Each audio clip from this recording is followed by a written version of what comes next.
In this video, I will be unboxing, setting up and reviewing this Xega 3G, 4G, LTE cellular security camera.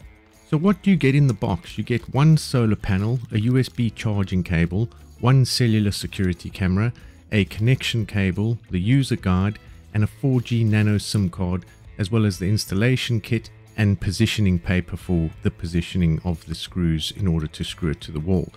The camera comes with a 20,000 milliamp built-in battery and a 20-watt solar panel. The solar panel is quite big, and I put that together later on in the video, which you'll see, and it's quite cool. The dimensions of that is around 33 centimeters by 17 centimeters. And the app, there's an app for that called U-Box, which I'll show you how to install. The camera comes with 4x digital zoom. It also has a spotlight, and for color night vision it can reach up to 25 meters, so that's pretty cool. The camera can also manage 128 gigs of SD card support, so it can take that if you want to have local storage as well. And it also comes with that nano card for the 4G nano card. It comes with 300 megabytes of roaming data, which you can use and test and everything. And it's also compatible with other cellular companies like Vodafone, O2, Orange, and a few others which are listed in the description. The installation, they recommend 2.5 to 3 meters or 8.2 or 9.8 feet from the ground. And it can have multi-users up to 10 people. It has PIR human detection. And the pan and tilt is 355 degrees pan and 95 degrees tilt, which is awesome. The camera is 2K 3 megapixels HD in live view and also has color infrared night vision. I wanted to highlight, as you can see in the video now, with the fixing plate, you can see the aerial covers the screws on the top when you do fix it to the plate. So just remember, when you're doing that, you need to move those aerials out the way in order to fix the device to the plate. Switching it on is really easy. You just power it up and there's an on-off button underneath, and when it comes on you'll see a red light flashing and then a blue light when it starts trying to connect to the U-Box app. And then I will show you how to set up the app later on. To fix the arm to the solar panels, you can undo the end piece of the arm, which is much easier than trying to fix it to the arm, which is what I did. So I took off the end piece, then fixed it to the panel, and then put the arm back on. It makes it much easier when you're trying to install it and put it up onto the wall and everything. So remember doing that when you want to mount it onto the wall.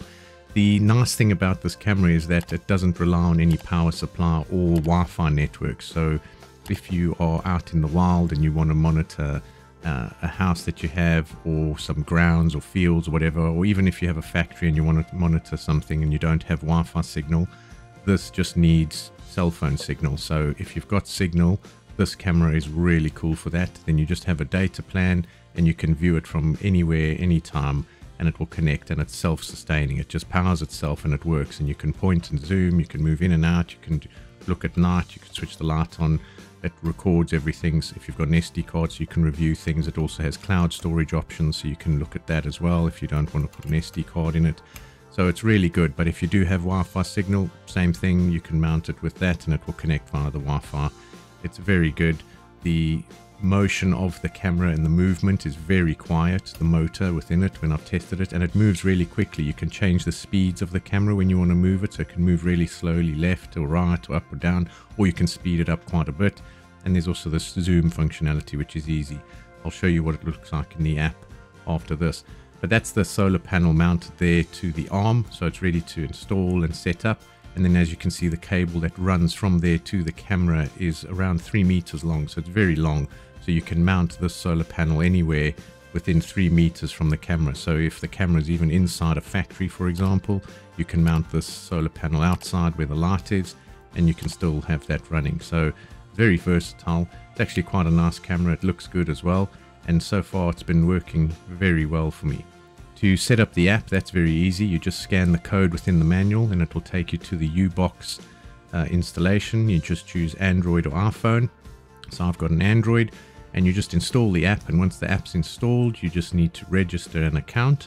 And once you've finished registering the account, then you go into the app, and then you can start the whole setup process of getting the camera connected.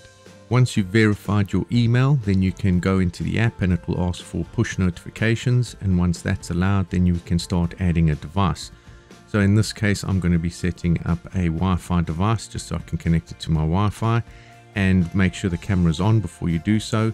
And then you choose where you want the camera, in the front, living room, back door, whatever you want. You can rename it later as well. You choose the location, which is home. You then obviously put in your Wi-Fi network password and everything, and then a code will be displayed on the screen, as you can see here. You just need to scan the code with the camera itself, or you can use the camera on the phone to scan the camera's code that's got a sticker on the side of it. So you can either use the camera to scan the code generated in the app, or you can use your camera's phone to scan the printed code on the camera itself. So either way you can connect like that. And then just going through, we can see some of the cloud storage options that are available. So you can see those kind of things and the cost of those for the card that's in there. But if you have your own SIM card that you want to put in with different data plans, then you can do so. Then you can switch off notifications as one of the options as well. There's also sharing, which I mentioned earlier, up to 10 users, so that's available there. Then cloud storage, which I haven't enabled here, so I'm just going through those settings. And then there's also contact us. So clicking onto the view of the camera, you can see on the left you can change the brightness by moving that up and down, and it's very responsive already. You can see how it's picking up my fingers moving in that, so it's really quick. So the brightness can be controlled on the left and the volume on the top. And then there's menu just under the images where you can see you can switch the sound on and off. Then if you want to take a picture, you need to give it access to your album. And if you want to record, then you need access for your mic, and you'll hear now some feedback that comes back. So that's the mic. And then if you want to record the video as well, which will save into your album, you can press the record, and when you're finished, it will tell you when it's done and saved to your album. Then tilting and panning, you can see the option is swiping to the right. And the menu pops up over there with the little circles. You can move up, down, left and right, as you can see. And that's the movement speed of the camera. And on the right, you'll see there's a little speed button, which I'll show you how that works now. So the camera's moving, and you can see me there in the filming from above, and you can see how it's moving across and how I move in and out of frame. And it's very responsive, as you can see, so it's really good. I really do like the smooth movement of that. And then the zoom, you can see here I'm zooming right into the ceiling on the fan, and what you'll see now is once I zoom in, I go to full screen, and then I switch to HD, and you'll see on the edge of the fan blade the quality of the image just to the side here where I pointed out. It's a bit rough on the edges, and as soon as I switch to HD, you can see how much sharper that image is. So that's just a live view to show that the HD is actually quite clear compared to SD. This is the speed button I was talking about. So this is high speed movements. You can see the camera moves much quicker, and if you move it to low, you can see it moves much more slowly. So it's up to you what speeds you want. So there's low, medium and high. I like the high speed so I can move quickly and see what I'm looking at quickly, and that's all available within the app. And you can see in full screen you still get that little image there of the arrows. So you can still tilt and pan and zoom and everything when you are in full screen. So that's there. You can also zoom in and out with your hands as well on the screen as well if you want to zoom in and out of that. Then looking at the settings, there's quite a lot of settings for the camera. You can rename the camera. You can change the way the image is. So depending how you mount it, you can put a mirror image. You can flip the image upside down if you mount the camera the other way around, if it's indoors or whatever it might be. So you can do that. Then there is the night mode vision, which you can switch on and off if you want. The motion detection, you can go from low, medium and high. Then scheduling, you can have it so it only films, say, from 5 o'clock in the evening till 3 in the morning or whatever you want. And you can also set the sound, how loud you want the volume on that. You can also enable daytime saving, so that will sync with the country that you are setting it up in as well. So that's quite cool. So those are the few options that are available. There's also an LED indicator, so that will also come up if you wanted to show when it is recording or when it's picked up things.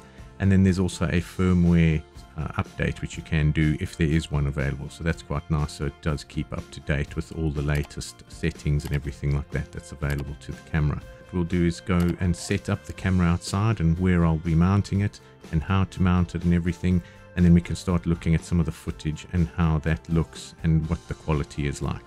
So I've mounted the plate that the camera will fit on, as well as the arm for the solar panel. Now that was the plate which I showed you earlier where the screw is hidden behind the aerials. And then I've put the arm for the solar panel, which is separate, so that's much easier to fit. Now I've fitted the solar panel afterwards with that connector that was put on earlier. So you can see what it looks like underneath, and it's all connected and facing up towards the light. and face it as much light as possible. So you can see it's quite a big solar panel, which is really cool. So that's 20 watts there. Then I've now put the camera on. You can see the little screws that I've put in, so make sure you move the aerials there to get those in. And then the only thing left is to take that 3-meter cable, which is quite long, as you can see, connect that up to the camera and then just position it.